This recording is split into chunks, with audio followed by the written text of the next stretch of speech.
Hey YouTube, it's me, effxcts, and I'm here to tell you guys that I'm back with another Fortnite video.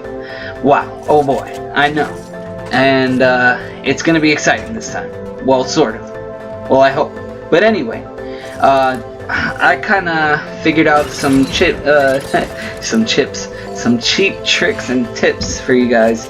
Now, if you got full shields, full health, always put a trap on some random shields lying around.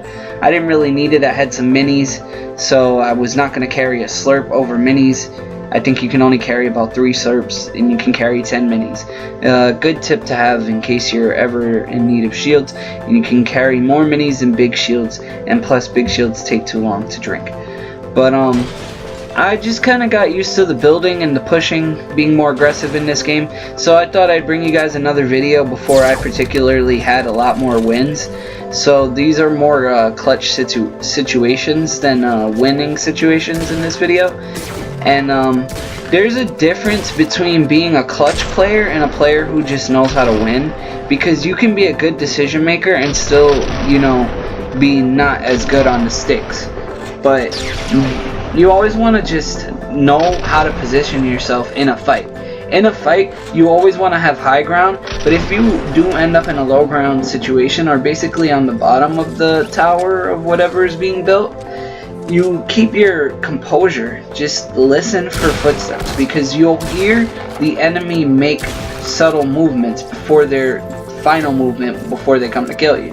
Now, that's how I always know when I'm going to start a push or start to back off. Listening for the footsteps. Like right here, I know there's someone there. I know there's someone there, and since they increased the blast radius of C4s, I've been using them a lot more to try and kill an enemy. Although I did lose a game trying to use C4s in that way, so I don't know how reliable I feel about them. Like they're good for base breaking, but they're not really good for kills like I felt like they were before, where I would just use a C4 like a grenade almost. It was kind of funny. But yeah, here I get pushed by 3 people, but I don't let any of these people take away from my my mindset that I'm just gonna be the one who kills all of them, because I jumped in the first town in that game, so I knew there was gonna be action. In this particular video, I kind of just keep building up and up and up, without ever paying attention to how much build I had left. Now, yes, that's important, you know, because you always want to have a lot of build, but if you are running out of build, take advantage of the walls that are already up. Try not to use enemy walls too much unless you absolutely have to, but just taking a minute to really like think about, you know, like, oh, if you put up 1 wall, you know, that's only 10 build. So try to count how many walls you can put up, and as long as it's a decent number, you should be able to use the amount of walls you have to build in a fight.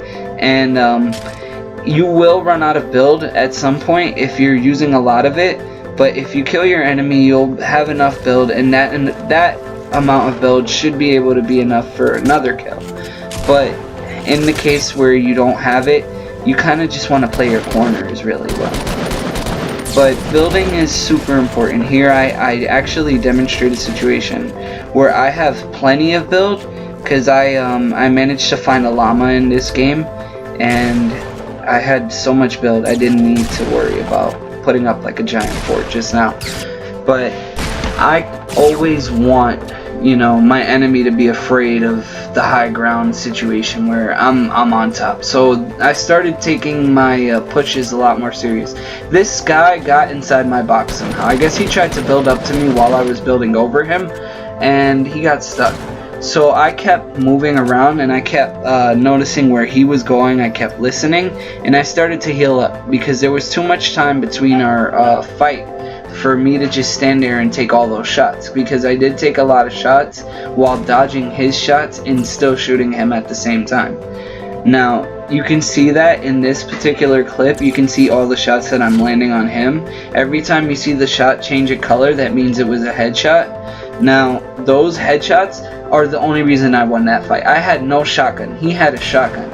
I did get another kill in this video, but I didn't feel it was important enough to show you guys.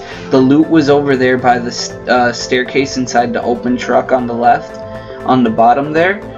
But I didn't have to go get the loot right away because I knew that would have gave the other guy a chance to hit me with a shotgun shot. So I stood up top, I healed up, I thought he was going to push, so I stopped using my med kit and I started looking around again. But he wasn't really going to push me, he had no build, and if he picked up any of those materials I would have just looked over and had the easy shot on him. So he was really stuck. And I mean, he could have went for the loot. But since he didn't, I pretty much just got the kill on him for this simple fact.